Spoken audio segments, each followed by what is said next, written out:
Assalamualaikum warahmatullahi wabarakatuh. Nama Rizvanur Anissa, NIM 1920110049. Mata kuliah Sosiologi Hukum dengan dosen pengampu yaitu Dr. Muhammad Sohibul Itmam, MH. Di sini saya akan menjelaskan poin-poin penting dalam makalah saya yang berjudul Sosiologi Hukum dalam Mazhab-mazhab formalistis, mazhab sejarah dan kebudayaan, mazhab utilitarianisme, dan mazhab sosiologikal jurisprudence. Fakultas Syariah dari Prodi Hukum Keluarga Islam.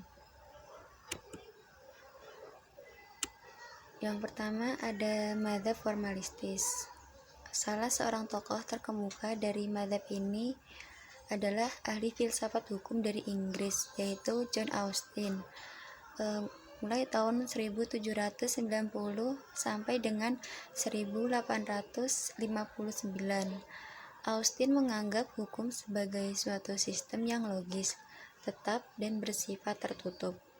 Oleh karena itu, ajarannya dinamakan analytical jurisprudence.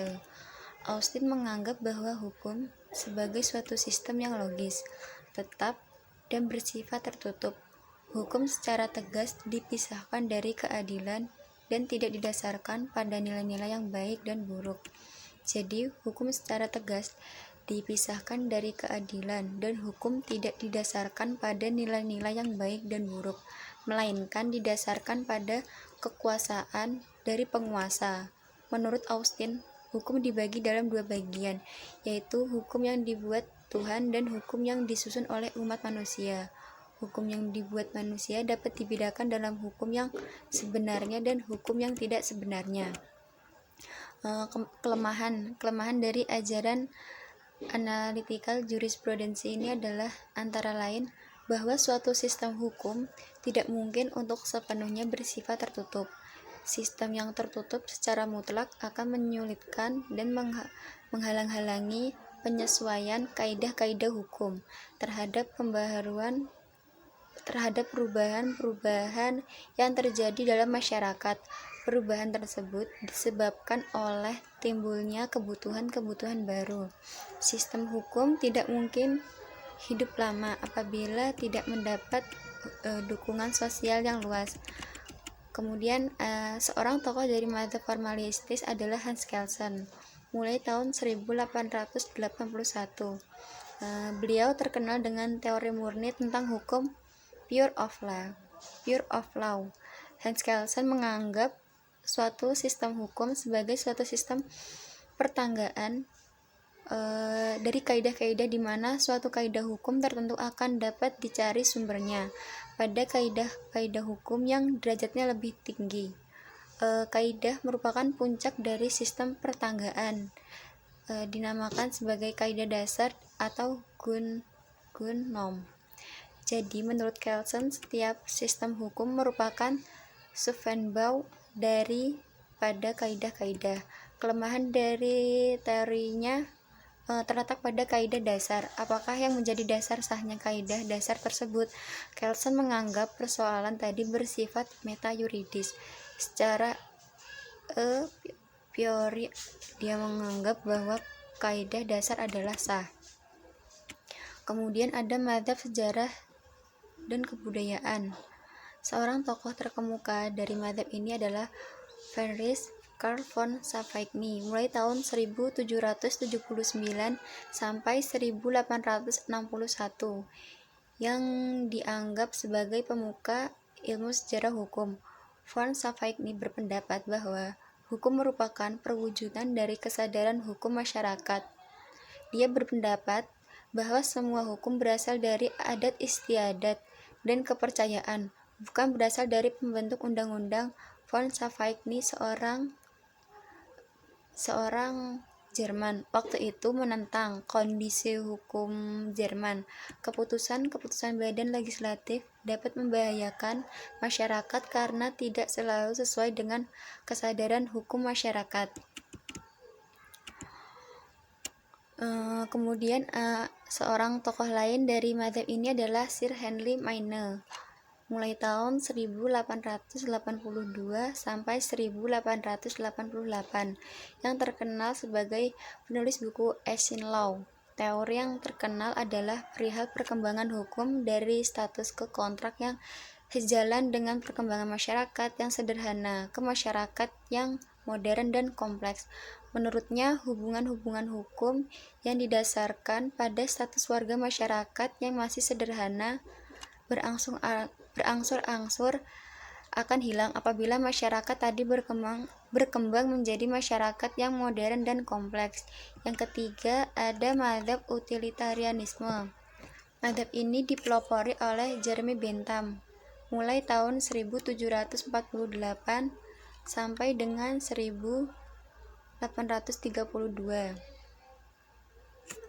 Dengan memegang prinsip manusia akan melakukan tindakan untuk mendapatkan kebahagiaan yang sebenar-benarnya dan mengurangi penderitaan.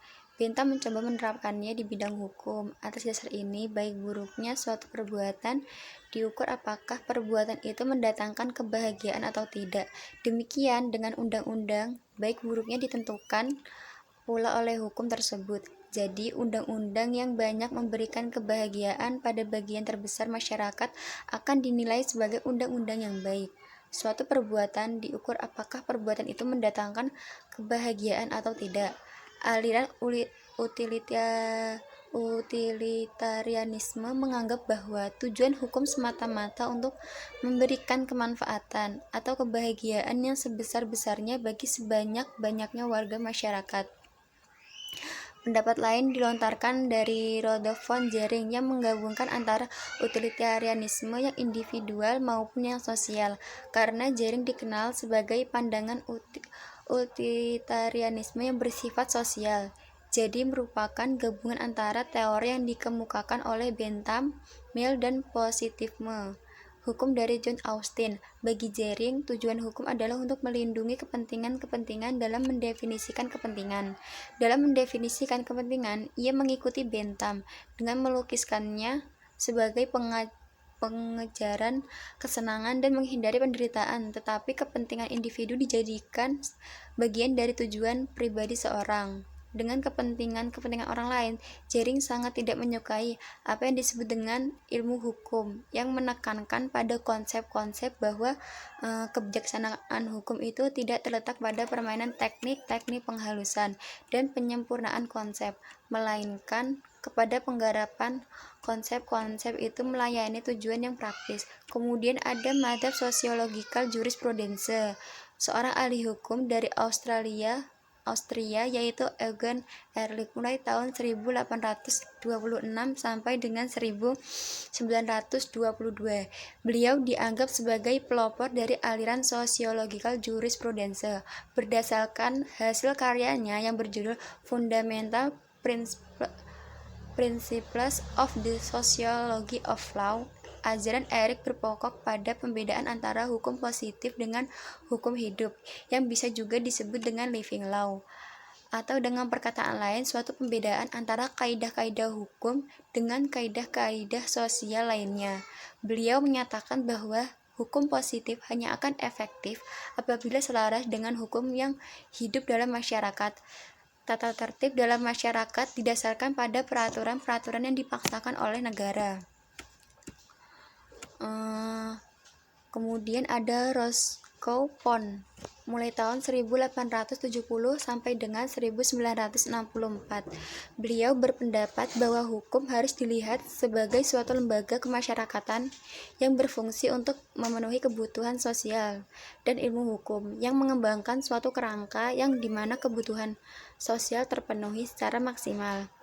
Aliran ini berbeda dengan sosiologi hukum. Dengan rasio demikian, sosiologi hukum merupakan cabang sosiologi yang mempelajari hukum sebagai gejala sosial, sedangkan sosiologikal jurisprudense merupakan suatu mazhab dalam filsafat hukum yang mempelajari pengaruh timbal balik antara hukum dan masyarakat dan sebaliknya.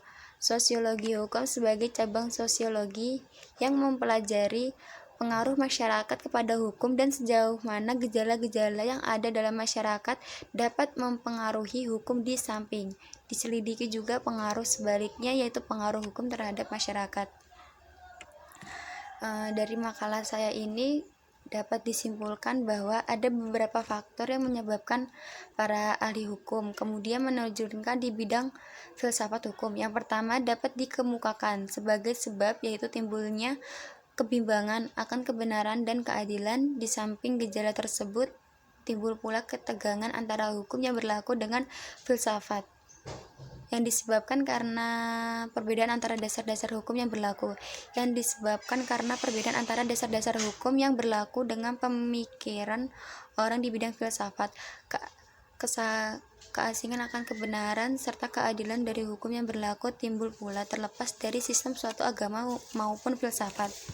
Dengan demikian, maka hukum filsafat tersebut bertujuan untuk menjelaskan nilai-nilai dan dasar-dasar hukum sampai pada dasar filsafatnya.